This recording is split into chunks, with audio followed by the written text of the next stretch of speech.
सारे बन गए हैं, कोई दिक्कत कोई परेशानी नहीं है मेरे भाई।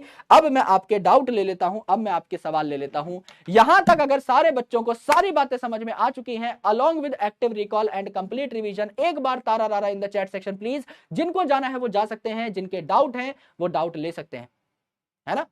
अब टेंशन नहीं है, अब आप जा सकते हैं, कुछ नया नहीं पढ़ाऊंगा। हाँ, डाउट कोई अच्छा आ गया तो उसको एक्सप्लेन जरूर करूंगा, है ना। पंच सॉल्व कर सकते हैं, बिल्कुल कर सकते हो दोस्त, कोई दिक्कत नहीं है। अच्छी किताब है, जितना प्रैक्टिस करोगे। अब क्लास में एम्पल प्रैक्टिस हो रही है मेरे दोस्त। आज क्वेश्चंस का नंबर देखोगे आप, क्वेश्चंस का नंबर देखो, 13 क्वेश्चंस कराए हैं। यहां देखो कितनी ट्रू फॉल्स स्टेटमेंट थी, एक ही सवाल में 12 ट्रू फॉल्स स्टेटमेंट थी। यहां देखो ये जो बीच का एनसीईआरटी बेस्ड सवाल है, यहां आपकी लगभग 12-13 स्टेटमेंट्स एक ही सवाल में है। सारे साइजेस जो रिवाइज कराए, 1 2 3 4 5 6 7 8 9 10 11 12 13, 25 तो सीधा सीधा स्टेटमेंट ही है, और 13 अलग सवाल हैं जिसमें असर्शन रीजन बेस्ड सवाल भी है, स्टेटमेंट बेस्ड सवाल भी है, ट्रू फॉल्स भी है, एवरीथिंग इज बीन कवर्ड। लेकिन सामने से अगर आप प्रैक्टिस करोगे तो अच्छा रहेगा, वो तो बनता है। पर मैं आपको ऑलरेडी इतना एम्पल कंटेंट दूंगा कि आपको कहीं जाने की जरूरत नहीं है। मैं मान के चल रहा हूं कि आप यहां से जाने के बाद कुछ भी नहीं करने वाले। उस तरीके से हमारी तैयारी जो है वो चल रही होगी, है ना, आने वाले टाइम में भी, और अभी भी बढ़िया तैयारी चल रही है।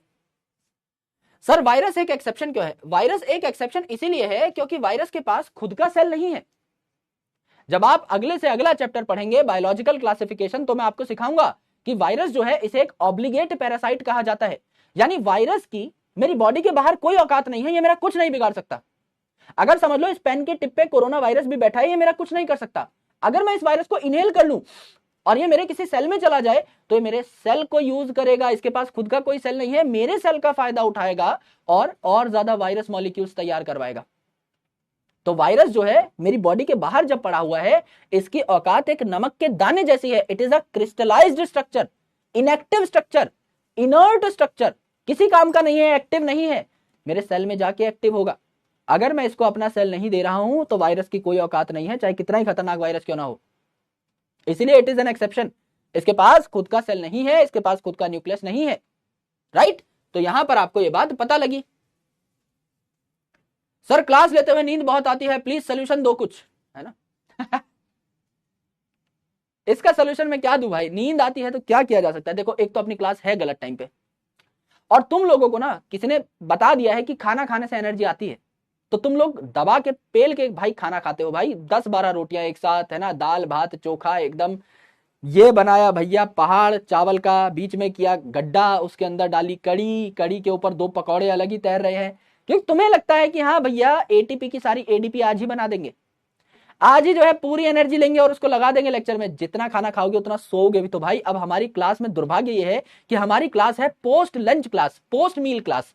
1 बजे तक सबने यहां तक भर लिया है सब कुछ। अब भाई लगे पढ़ने बॉटनी। तो भाई नींद तो आएगी ही, इतना खाना खाने के बाद मौत आ जाए तो भी कम है। तुम्हें तो नींद ही आ रही है तो तुम तो सेफ हो मेरे भाई। थोड़ा कम खाओ, keep yourself very light. एक कहावत सुनाता हूं, do breakfast like a king, do lunch like a prince, and do dinner like a beggar. सुबह का नाश्ता एकदम सॉलिड, मस्त तगड़ा नाश्ता, हैवी नाश्ता, स्प्राउट्स वगैरह खाओ, पराठा खाओ, अच्छे तरीके से खाना खाओ, पेट भरो अपना। Lunch should be light, dinner should be the lightest, है ना। ऐसा नहीं भाई इतना खाना खा लिया चक्कर ही आ रहे हैं। सर की क्लास है पर सर दिखाई क्यों नहीं दे रहे बार बार? मुंह हिला हिला के देख रहे हैं। अरे सर तो दिखते ही नहीं क्लास में, सर स्क्रीन दिखाई नहीं दे रही है, सर ब्लैक ब्लैक फिर लिखते हैं, सर आवाज नहीं आ रही, सर स्क्रीन दिखाई नहीं दे रही। भाई मेरी क्लास में तुम्हें पता है क्यों करते हो तुम लोग? You got the reason right. इतना खाना खाओगे तो सर क्या तुम्हें कुछ भी नहीं दिखाई देगा भाई? तुम्हें एक चीज दिखाई देगी, फिर सिर्फ पलंग। कि मैं जाऊं उस पर कूदूं सो जाऊं बस, उसके बाद सिर्फ बेड दिखाई देता है, उसके बाद कोई आदमी दिखाई नहीं देता भाई क्लास लेते टाइम। सोल्यूशन यह है भाई, क्लास लेने बैठो and keep your self hydrated. Real solution is this, पानी पियो खूब सारा, खूब हाइड्रेटेड रहो, नींबू पानी पियो, ग्लूकॉन डी लेकर के आओ और मस्त आराम से क्लास लो, है ना। चलो, और लिखते रहो साथ साथ जिससे नींद ना आए। होमे का शीट प्रारंभ आए, कहा मिलेगा होम का शीट प्रारंभ? क्या चाहिए भाई को? भाई क्या चाहिए? मैंने कुछ ऐसा प्रॉमिस किया था क्या कि मैं कुछ प्रारंभ दूंगा? शीट प्रारंभ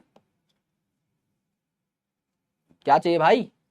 ओके, मॉड्यूल वॉड्यूल चाहिए, वो टीम अपने आप अपडेट कर देगी, है ना। मैं टीम को बोल दूंगा, पर मुझे इसका आइडिया नहीं है, मैं एक बार टीम से बात कर लूंगा।